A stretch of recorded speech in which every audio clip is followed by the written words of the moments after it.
अभी मैंने 2 दिन पहले तेजस्वी यादव का इंटरव्यू किया और उनसे मैंने यही सवाल किया कि आईएमआईएम को अपने अलायंस में क्यों शामिल नहीं किया, सारी पार्टियों को अपने शामिल कर रखा है।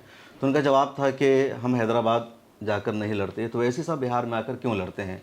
मैंने ये भी कहा कि आप दिल्ली भी लड़ रहे, तो कह रहे 2014 के बाद हालात बदल गए हैं, तो ये फैसला हुआ कि जो जिस इलाके में मजबूत है वहीं चुनाव लड़े, दूसरे के इलाका में ना जाए, उसको सपोर्ट करे। अरे हैदराबाद लड़ने से मैं रोक रहा हूँ आपको। आप इंडिया अलायंस में बोलिए, इंडिया अलायंस वालों को आइए हैदराबाद, तेलंगाना आइए, यादवों के वोट ले लीजिए, कौन रोक रहा है। तो आप तेजस्वी यादव को 2 सीट ऑफर करेंगे हैदराबाद में? अरे मैं क्यों, वो तो इंडिया अलायंस का हिस्सा है, मैं तो अलायंस का हिस्सा नहीं हूँ ना। नहीं, वो अपने सुनिए, देखिए हमको ये सिखाया गया है जी। कि जब आप नमाज में शामिल होते तो दीवार पे बैठकर इमाम साहब को कोई करेक्ट नहीं कर सकता है ना।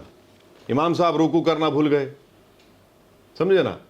आप अलायंस में नहीं है, हम अलायंस में नहीं है, आप अलायंस में कांग्रेस से, आप बोलिए उनको दो बोलिए, कौन रोक रहा है। हम तो यहाँ लड़ रहे हैं ना, हमारे 5 एमएलए 6 एमएलए जीत चुके हैं अब तक हम लोग। एक बाई इलेक्शन जीते थे।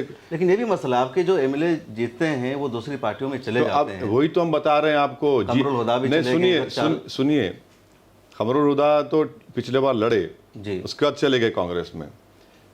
मगर ये बताइए कि मध्य प्रदेश, कर्नाटका और महाराष्ट्र में बीजेपी ने कांग्रेस को मध्य प्रदेश कर्नाटका में तोड़ दिया जी।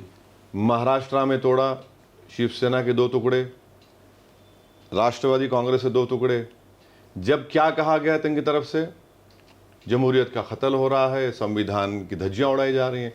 तो ये हमारे जो 3 एमएलए लेकर गए, ये महात्मा गांधी का काम करे आप लोग।